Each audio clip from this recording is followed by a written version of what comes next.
Hey, it's Josh from JoshLM Finance. Today, we're going to talk about something that hits home for a lot of people, credit card debt.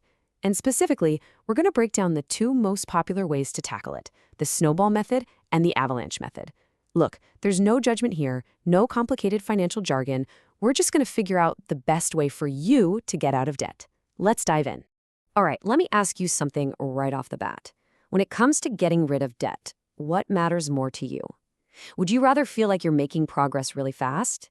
Get those quick wins? Or would you rather save the absolute most money over the long term, even if it feels a bit slower at the start? Because honestly, that's the core difference between these two strategies. It's really a choice between your brain and your bank account.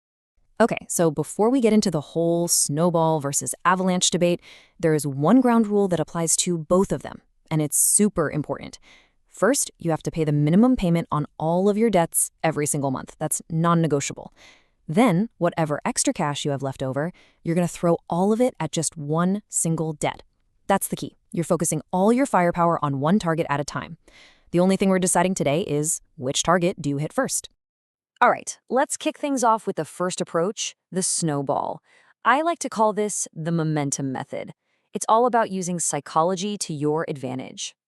So what exactly is the debt snowball? It's actually pretty simple. You take all your debts and you line them up from the smallest balance to the largest. And here's the crazy part. You completely ignore the interest rates. Doesn't matter if one is 25% and the other is 5%. For this method, all that matters is the size of the bill. So here's how it works in practice. Step 1, you list them all out, smallest to largest. Step 2, you make sure you're paying the minimums on every single debt. Then, for step 3, you take all that extra money you have and you just hammer that smallest debt until it's completely gone. And here's where the magic happens. Step 4. Once that first debt is paid off, you take the entire amount you were paying on it. That's the minimum payment plus all the extra money, and you roll it over to the next smallest debt. Your payment amount literally gets bigger and bigger, just like a snowball rolling downhill. Okay, let's make this super practical with an example. Let's say you've got 3 credit cards. Card A has a $500 balance. Card B is at $2,000, and Card C is the big one, at $5,000. Now, if you're using the snowball method, it's a no-brainer. You completely ignore those bigger debts for a minute. Your one and only target is Card A, that little $500 one. You put every spare cent you have towards it until it's gone. And just like that, boom, you've paid off an entire account. That feels good, right?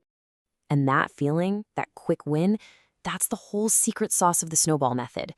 See, this strategy isn't really about math. It's about human behavior. It's designed to give your brain a quick shot of dopamine, a feeling of accomplishment. When you knock out that first debt, you feel like you're winning, and that motivation makes it so much easier to stay consistent for the long haul. Okay, so that's the snowball. Now let's flip the coin and talk about its rival, the debt avalanche. If the snowball is all about psychology and feelings, the avalanche, well, this one is all about cold, hard, logical math. The debt avalanche is basically the exact opposite of the snowball. With this strategy, you completely ignore the balances. It doesn't matter if a debt is $500 or $50,000. Instead, you rank all your debts by their interest rate, the APR, or annual percentage rate, from the highest down to the lowest. This is the purely logical, most financially efficient way to do things. So let's bring back our 3 cards, but this time, let's look at the numbers that really matter for the avalanche method. The interest rates. So Card B, which has that $2,000 balance, is actually your most expensive debt at a whopping 20% APR. Card C is next at 18%, and look at that. Card A, the one we paid off first with the snowball, actually has the lowest interest rate at 15%. So all of a sudden, your game plan completely flips. With the avalanche method, you're not touching Card A first. You're going straight for Card B. Why? Because that 20% interest rate is like a parasite. It's just eating away at your money every single month. You attack the most mathematically damaging debt first. And that, right there, is the power of the avalanche. By targeting the highest interest rate first, you are mathematically guaranteed to pay the least amount of interest over time. We're not talking about a few bucks here. Depending on your debt, this method could literally save you hundreds or even thousands of dollars by the time you're done. Okay, so we've got the snowball for momentum and the avalanche for math. Now comes the big question. Which one of these is actually the right one for you? Let's just put them head to head. The Snowball is all about focusing on that smallest balance. Its main pro is getting you those quick, psychological wins, and really, it's best for anyone who knows they need that jolt of motivation to stick with a plan. On the other hand, the Avalanche focuses purely on the highest interest rate. The pro, it saves you more money, period. This is the one for all you disciplined folks out there who can just trust the numbers and stick to the plan without needing a pat on the back along the way. And this, honestly, is the most important part of this whole explainer. It's not about which method is technically better. The only question you need to ask yourself is, which one of these am I actually going to stick with? Be honest with yourself. Because at the end of the day, the best method isn't the one that looks smartest in a spreadsheet. It's the one that actually works for you, the one that gets you to the finish line. If you know you get discouraged easily, the Snowball's probably your best bet, even if it costs you a little more in interest. But if you're a numbers person and can stay the course, then yeah, the Avalanche is going to save you money. All right, so no matter which method you end up choosing, there are a few universal tips that will make your debt-free journey a whole lot faster and smoother.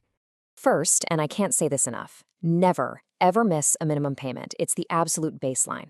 Second, you've got to stop digging the hole deeper. Put the credit cards away and stop adding new debt while you're trying to pay off the old stuff. Third, here's a little bonus. As you pay down your balances, something called your debt utilization goes down, and that can actually help improve your credit score, which is a great side effect. And a final word of warning, be really cautious with things like balance transfers or consolidation loans.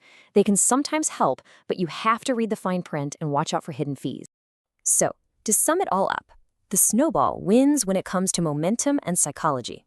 The Avalanche wins when it comes to pure math and saving money. But you know what? Choosing one over the other isn't nearly as important as just choosing one. The only real mistake you can make here is to do nothing at all. If this helped you, subscribe to JoshLM Finance. This channel is building a growing library of clear, step-by-step money explainers you can always come back to. Click the video on your screen now. It's the next best breakdown YouTube picked for you to help you make smarter money decisions. And please share this with someone who needs it.